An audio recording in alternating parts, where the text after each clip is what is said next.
It's 1:47 in the morning. Your alarm is already set. 6:15. You told yourself 15 more minutes. That was an hour ago. You're not tired. You're not even entertained, not really. You just don't want the day to be over yet. Maybe it's not even the phone. Maybe it's the job that claimed every hour of your day. Maybe it's a house that only goes quiet after midnight. Either way, by the time you get the hour back, you're too tired to enjoy it. In 2014, researchers at Utrecht University gave this feeling a name. You are reading file number 007. Subject: the hour you steal back, even though it isn't free. The file is now open. This isn't about willpower. It's about who owns your evening and what happens when nobody does. The archive found the exact night this feeling got a second name, a global one. That's next. Every week, this registry opens another file like this one. Cases most people recognize the moment they read the subject line. If you want the next one on your desk, join the registry. Subscribe. On June 25, 2020, a journalist named Daphne Lee translated a phrase already spreading through China, Baofuxing Aoye. In English, revenge bedtime procrastination. 45,000 people shared it in 48 hours, not because it was clever, because it was them. Here's the file's own definition: refusing to go to sleep at a reasonable hour, with nothing physically stopping you, just to reclaim a piece of freedom the day never gave you. No emergency, no excuse, just a decision, repeated. The clinical scale researchers use has a line most people mark yes to: I go to bed later than I would like to. Later studies found the same pattern in working adults, not just students, a real share of the general population's sleep debt explained by this one habit. The term didn't come from nowhere. It came from a work schedule. 9 in the morning to 9 at night, 6 days a week. A schedule with its own name, 996. Then in 2020, the rest of the world went home and discovered it was living the same schedule, minus the commute.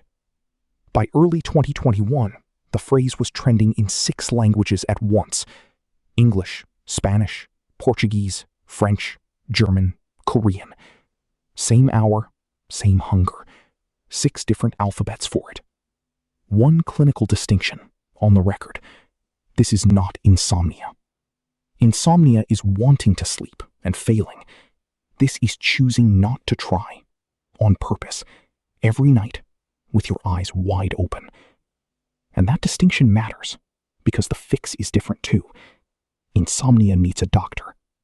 This meets a decision. This isn't new. In London, in the 1660s, a naval official kept a diary.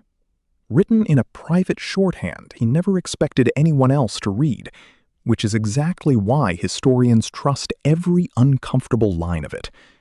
It may be the fullest personal record anyone has ever kept of an ordinary week.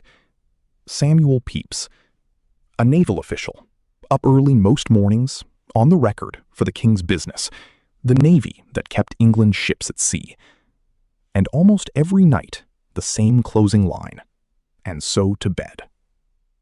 On the night of January 6th, 1668, 12th night, the biggest party night of the English year, he had 2 violins, a bass violin and a theorbo in his house. The best music in town, by his own account. By tradition, this was the last night of Christmas. The one night a year everyone was expected to stay up too late. Dancing, singing, supper, with extraordinary great pleasure, he wrote, till about 2 in the morning. The next morning's entry is 4 words long. Up, weary, about 9. Then he put his coat on and went to argue about the Navy's money. Same as any other day. The people who've studied his diary describe a man eaten by guilt and anxiety, and still, night after night, unable to put the day down on time. The handwriting changes. The hour doesn't. The archive doesn't need a lab experiment for this one. It has the record of the moment the world said it out loud. One translated phrase, 45,000 shares in 2 days, from people who had never heard the term, but had lived the night. By November, millions more had read the explanation. By the following spring, 6 languages were searching for the same feeling at the same time. The schedule had already produced its own record. In 2019, programmers in China built a public list online, naming the companies that enforced it. They called the project 996.icu. Work 996, end up in the hospital. It became one of the fastest growing pages on the entire platform. And this isn't just a search trend. During the lockdowns, sleep scientists put sensors on real sleepers and watched it happen. Bedtimes drifting about 20 minutes later, wake times 40, even while people spent more hours in bed than ever. Some researchers point to willpower running low by the end of the day. That theory has its own well-documented cracks. A large multi-lab study found almost no effect at all. Maybe it's simpler than willpower. Maybe it's just the only hour nobody else is asking you for anything. File paused for a moment. Before it reopens, if you haven't already, join the registry. A new file drops every week, usually while you're still awake reading this one. We'll be right back. Try not to check the time. Let's get back to the file. Not everyone who stays up late is taking revenge. Some people are just wired for the night. That's a real biological preference, not a protest. The difference is simple, and it's worth drawing out. On one side, a chronotype. You genuinely prefer the dark hours, no guilt attached. On the other, a debt collection. You wanted to sleep earlier and didn't. One is biology. The other is a bill coming due. And here's the part that makes it worse. The hour you win at night isn't free. It's borrowed directly from the version of you that has to wake up in 6 hours, the one who pays the interest.